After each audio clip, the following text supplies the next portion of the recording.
My first day as a cop, I noticed a mistake my colleague made during the investigation. A man fell from the rooftop onto his car. Based on the scene investigation, Dak thought he might have fallen while dancing, or possibly it was a suicide. But I just smiled and didn't speak. I didn't want to hurt Dak's pride with my guests, looking at the car's condition. It was clear the owner took great care of it. Would someone really commit suicide and drag their car down with them? Then I went to the crime scene, and from the way the phone holder fell, I found a key piece of evidence the police missed. Based on the screen's wear, I figured the owner was left-handed. Dak skeptically opened the phone, but the moment the wallpaper lit up, I immediately recognized it was Michelangelo's The Lamentation of Christ. The owner was clearly a Catholic, and the sticker on the back told me they were also a fan of the local baseball team. None of this matched the victim. There was definitely a second person at the scene, while the victim was dancing under the moonlight. Someone must have jumped out from the shadows, and this theory had no holes. Next, they just had to find the second person who was on the rooftop last night. When I went to the hospital to check on the victim, his friends happened to be in the hallway.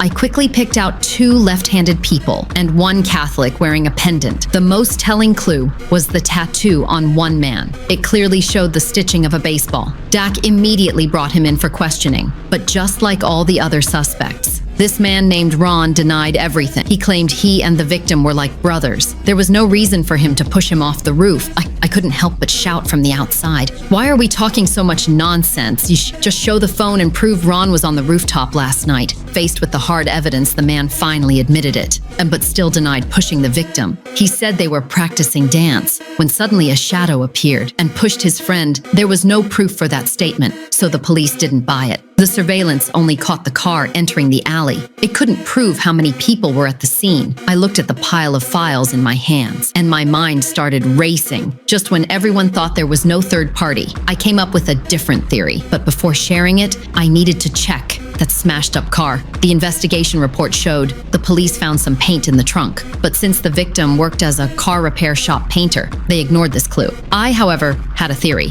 What if the third person hid in the trunk? That way they could avoid the cameras and follow the victim into the scene. Dak immediately disagreed. Even though the car was from the last century, it had been modified and the trunk's security was better than most luxury cars. Even if the killer got in, they couldn't get out. I smiled slightly and decided to get in the trunk myself to demonstrate.